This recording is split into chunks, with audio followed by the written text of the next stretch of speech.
What is up, family? Welcome back to the channel. In this week's video, it's not motorcycle content, it's going to be Jeep related. One of you guys could actually buy this Jeep, probably pretty cheap if we can't get this problem resolved. Stick around, stay tuned, and let's roll with that intro.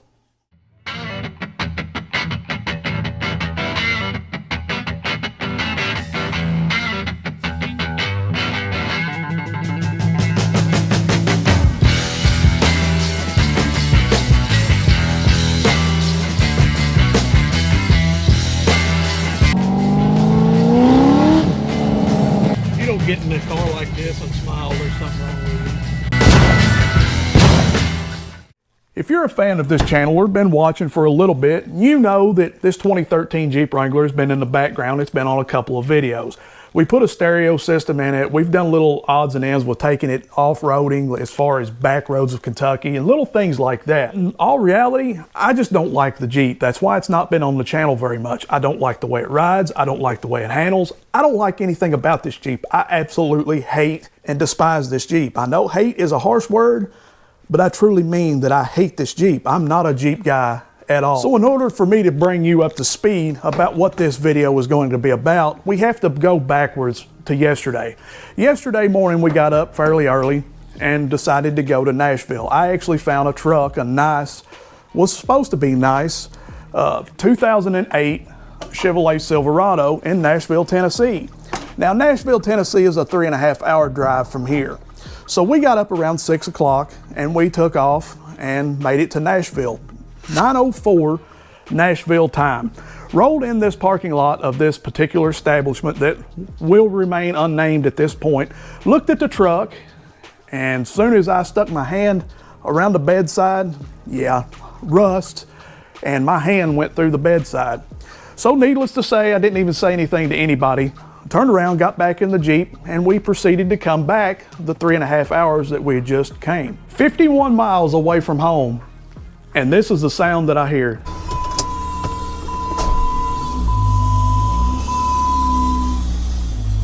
No, kids, that isn't the power steering pump. It's the transmission.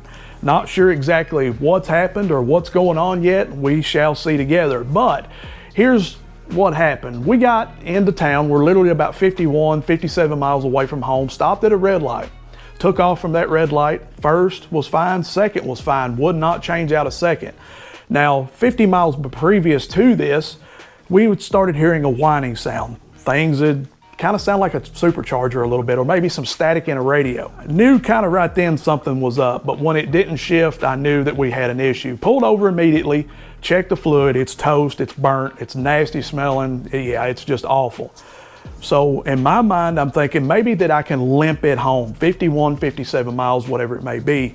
Literally got 3 more miles down the road trying to limp it, and sometimes it would go, sometimes all the gears would slip, sometimes it would do nothing. At that point decided if this transmission is salvageable at all, I need to stop right now and just go ahead and call a tow truck. $380 later, here she sits.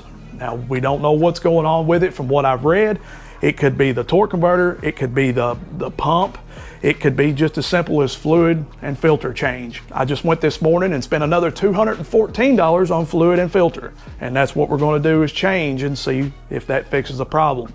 If it does, we're gonna take this Jeep and get rid of it as quickly as possible. We're gonna take it to Carvana or one of those places, and it's gonna go bye-bye. I've already got an offer and it's pretty decent, so she's gonna go.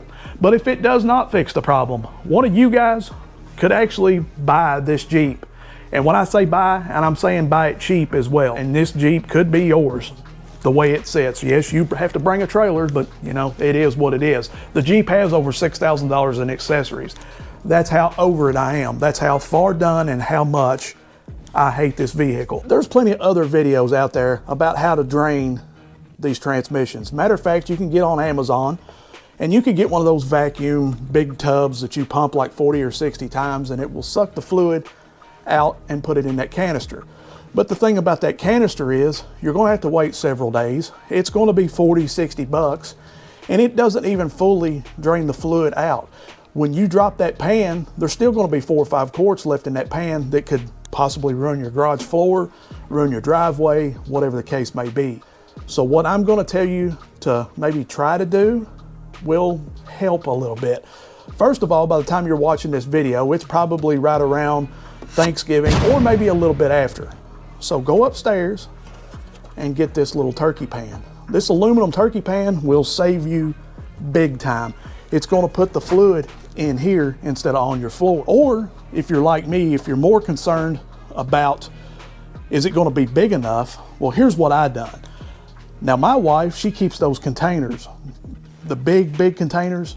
She keeps wrapping paper in it, cards, Christmas cards, a little bit of decorations here and there, just little different things. I went upstairs, got under the bed, grabbed that, and that's what I'm gonna use. This is going underneath the Jeep, and we're gonna drain the fluid in this. When I drop that pan, it's all gonna go in this right here. And then when we're done, we can take it outside, spray it with some brake clean, wash it out real good, go back upstairs, put everything back, and she ain't gonna know the difference. Be careful, guys, but thank me later. So let's assess the situation. Let's go under the Jeep and see what we got going on. So, it's very clean under here. I mean, I can say that. It's not oily, it's not leaking. It's a good Jeep. I just hate it. But anyways, enough with that, enough with the hatred. It looks like we have T27 bolt here, one here, one over there, and two in the back. The one in the back doesn't seem like it's going to be that big of an issue, but the other one, however, see that one right there? I don't know if the camera can pick that up or not. Probably not. But anyway, there's one right back up in there, and then there was another one over here. So we may have to drop this transmission mount or this bracket and then the transmission mount. I'm not sure yet. I will set you guys up and we'll just do a time lapse and see what happens.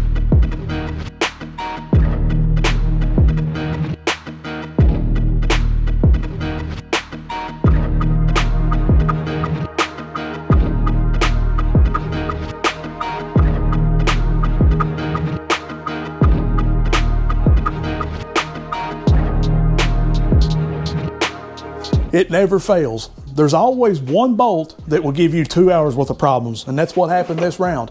And I knew that back bolt was going to be an issue. Everything that I've read, everything I've seen in videos says, well, it's going to be a problem. Well, it was. It absolutely is. It's the last bolt, the very back bolt on the passenger side. You will have to take the transmission mount nuts loose, completely off. You will have to get a jack and put it under the transfer case, jack everything up in order to be able to get that T27 bolt out of there. Once you get that out of there, the rest of it's easy. The rest of it has went pretty well. As you could still see under the Jeep, I've still got the pan laying under there, letting everything from the transmission leak out and drain out before we actually pull the filter out. We still have a little bit of fluid in here, so we're gonna try to drain a little bit of it out. Look at that, guys. It's just nasty. It's awful. It's thin. It's burnt. You can tell that it's in bad shape. And this could be the whole reason, that we're having issues. I don't know if it's ever been changed before. I don't know anything about any of this, so we're figuring it out together. Now, it does look like there's a little bit of clutch material in there. It doesn't look horrible. Now, the magnet is sludgy, which that's to be expected. Let's get this magnet out of here and actually check it out. Yeah, we definitely have some, I don't know if you guys can see or not, but there's definitely some material on the magnet. But 150,000 miles, I mean, I don't know if this is normal or, I'm not a transmission guru, guys. I don't know anything about transmissions that much. I know how enough to get me by. It doesn't look that bad to me, other than the fluid just being awful. I mean, as you guys can see right here, there's some material that came from that magnet. But I mean, all in all, it's really, I mean, there's material in here, but like I said, 150,000 miles. I don't know what I'm looking at, guys. I'll just be honest with you, I don't. So let's just clean it up. I'm gonna take it outside, spray it with some cleaner, clean it up real good. We're gonna get that filter out, get it changed, and then we're gonna put everything back together and see what happens. But I do want to tell you guys that everything that I have got here is from Jeep or Chrysler, and because I know there's supposed to be issues with mix matching parts. They claim if you mix things that it's possible that it could not work and blah blah blah. I don't know, but I don't want to take and mess anything up because I just want this out of here. That's it. So let's get this cleaned up and get everything back in the Jeep heap. Nothing but the best for the old Jeep heap here. You have to use that high dollar mow power stuff. I don't know, that's just what everybody recommends. Myself personally, I'd rather go to O'Reilly's. I think it's the best, but apparently to everybody that owns a Jeep or sort of Chrysler or Dodge product, it has to be OEM. Do you need a thermostat? Well, you can't use O'Reilly's. You have to go get that high dollar stuff. Do you need transmission fluid? You can't get it from O'Reilly's. You have to get this $214 a quart stuff. Yeah, hopefully it works, fingers crossed. I've got everything bolted up underneath. It's not leaking, which I'm sure we won't see any leaks until we actually start the Jeep and it pressurizes. And if it's gonna leak, it's gonna leak at that point. I did put 4.5 quarts in. They recommend 5.5, and when I say they, I mean the stealership. They say you should put 5.5 in, but I'd rather be a little less than to have to take away from, if that makes any sense. So hopefully, fingers crossed, everything will work. Now, when we start this Jeep, we're looking and listening for that whining noise. If we hear that whining noise, we know the pump or the converter is bad. We know there's an issue at that point. And we're looking to see if it goes into gear. Now, when I was putting it in drive or in reverse yesterday, it was sluggish. It wouldn't take it, and then sometimes it would. So we're looking for instant. As soon as we put it in the gear, it should be there. But keep in mind, after a change like this, after you put fresh fluid in, you do have to go in and run it through the gears anyway. So at first, there may be a drag a little bit, but as soon as that pump picks everything up, it should be good. So let's get inside, let's get this thing started, and let's see what's gonna happen. Please let this work. Please, please, please let this work. Look, I know me and you've got history, and you don't like me and I don't like you. But if you do what you need to do, I promise you will have a new owner very soon, okay? All right.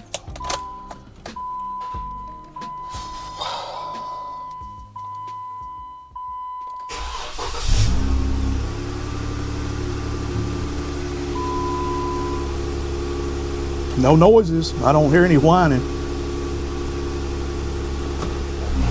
Instant. Instant. Yes. Yes, yes.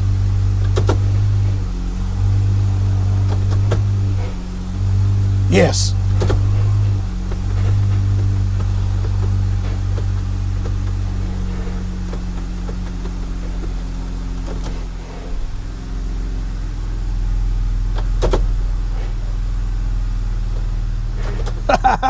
Yes!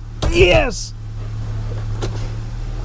Woo! I would have never thought that a simple fluid and filter change, well, I say simple, but it was a little complex just because of one bolt. But either way, I would have never thought that that would have fixed that problem, that whining problem, that Pro Charger sound that was coming from the transmission. Any other time that I've heard that sound, it has absolutely been the pump or the converter has been gone. And then if I have went in and changed the fluid and filter, it's always made it worse. It's always made the sounds or the problem more pronounced. But this time it actually fixed the problem, and I'm so happy that it did. I'm so happy that I didn't waste $214 and honestly the $340 for the rollback to bring it here.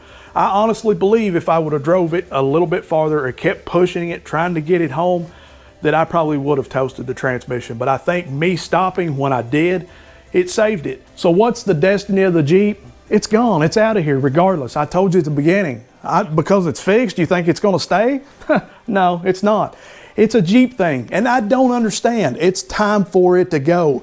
It's been 3 years, I've tried to understand, and I just don't. I can confidently say to somebody though, yes, it's a good running, good driving, good looking Jeep. It's a mall crawler, but it can crawl its way right out of here because I'm done with it. I'm over it. You see, I got to go back to my roots.